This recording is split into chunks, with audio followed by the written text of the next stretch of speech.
Алымқадыр Сабирдин, сиз келгенде бизде абдан үмүт зор болгонда. Бул жерде биз жеке мамиле этигинде мындай маселе экинчи планда, ал биринчи планда жумуштун кызыкчылыгы болуш керек да. Мына бул прививка бир балага 2 жолу саят деген бул эмне деген нонсенс. Бул тарыхта болгон эмес мындай.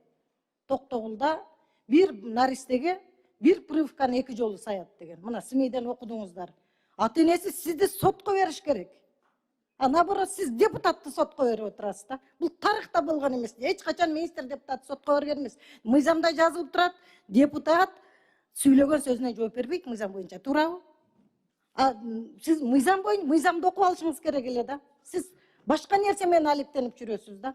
Сиздин биринчи маселеңиз азыр элдин канткенде саламаттыгын оңдойм деген маселе болуш керек. Сиз вперед только. Сиз эмне депутаттар эми, а сизди кызыктырбаш керек.